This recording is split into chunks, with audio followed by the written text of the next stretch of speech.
Okay, Dado. You suck at Gambit, but you know what? 8 tips are better than 7, so we're not even going to waste time. We're just going to get into it. Now, tip number 1 is an easy one, but you wouldn't believe how many people don't follow this rule. Here it is. Listen to the Drifter. He's the guy that runs the match, and throughout the course of the match, he's going to be saying some things like this. Watch your back. Invader incoming. Invader's dead. Keep pushing. Almost there. Fill the bank to summon a primeval. Now, that may have just been a little taste of what he has to say, but I promise you the game will go so much smoother if you listen to him. If he says there's an invader, watch out. Look for the invader. If he says bank your moats, bank them. There is no negative side to listening to the Drifter and doing what he says when he says it. Now, let's get into tip number 2. It seems like another common sense one, but it's actually not that easy for people, and that is map awareness. Knowing each map and how the spawns work is crucial to surviving being invaded and being a successful invader. If your spawn is to your back and you're looking out into the map, there are 3 lanes on every map, left, right, and center. The invader can only spawn in the backs of each of those lanes, so if you don't see him in the left one, look in the right or the center, because he's going to be there, and vice versa.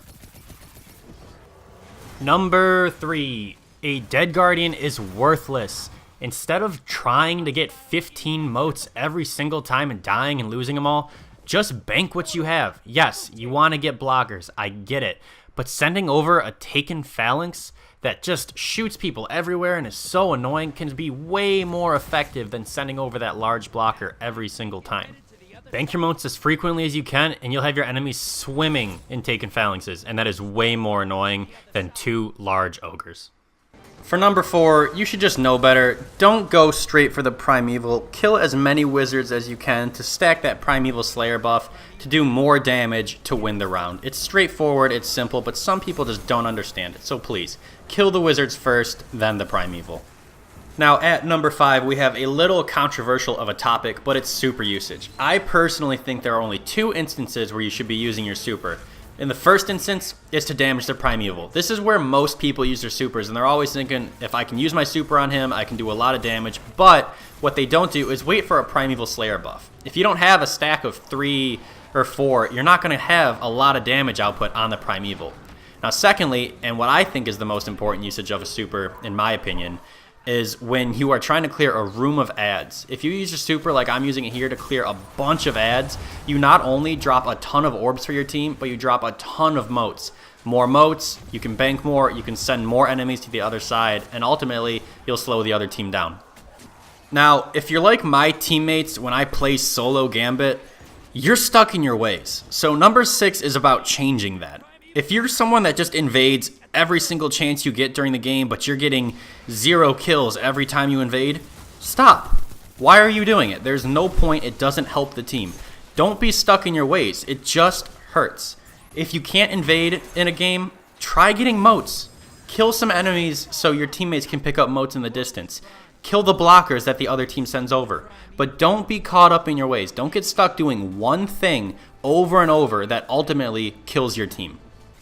Now, much like number 5, number 7 is my personal opinion. But basically what it comes down to is your loadout. Now, in terms of loadout, I'm only going to be talking about guns because each character plays differently. I main a hunter, a warlock's going to run a different subclass than I am, for example. So when you're running your guns, you kind of want to think about a few things. You want to think about invaders, you want to think about killing high-valued / stronger targets, and you want to think about doing the most bang for your buck.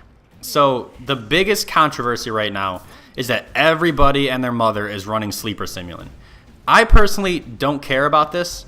I don't run Sleeper Simulant. I love my Queenbreaker's bow. It's absolutely insane.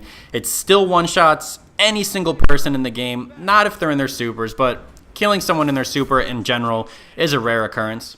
So I prefer a linear fusion rifle as my power weapon. Granted, it doesn't do the most DPS on bosses, so you may want to consider Sleeper. Rockets, grenade launchers, these things are all extremely good too. Now, there is buffs coming out and nerfs, so Sleeper's going to take a little bit of a hit, and swords are going to go through the roof. So if you have something like Black Talon, for example, I don't because I've yet to see a single Forsaken drop, use that. That could be a game changer. In your secondary slot, I prefer to run a shotgun. I want something that's close and hard-hitting, so that I can get up against a Taken Phalanx or an Ogre and I can just melt them. Now, I don't have the Aikilio shotgun, but that is what I would run. I have the Badlander with full auto, and let me tell you, it hits like a truck. You don't have to limit yourself to thinking only one gun is good, when there are so many shotguns, for example, that'll do the job. Now, in my primary slot, I like to run a mix of things. I'm currently using the Duke hand cannon, not in this video, but just currently, that's the gun that I'm using. And assault rifles. I mean, they're in a good place right now. Hand cannons hit hard. Assault rifles do a pretty good amount of damage. Scout rifles, they are not in a good place. They will be. They're getting a 15% damage buff soon, so I do recommend getting a scout rifle that you like and being ready to pull that out. And last but not least, number 8, we are going to keep this one simple. Invasion timing. Please, please pay attention to when you're invading. No one does. Everyone just wants to invade, and for some reason they think they'll get glory if they kill 4 people, but you won't. Invade when the other team has a ton of motes on them. You can tell that by the gray bar up top. Invade when the enemy team has their primeval down in health. Don't invade just because the portal's up. The timing is not always right. You may not be the best person for the job.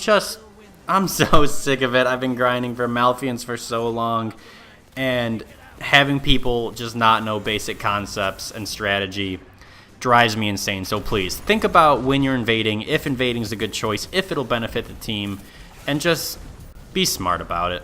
Alright guys, so that has been 8 tips, way better than 7 tips by Dado.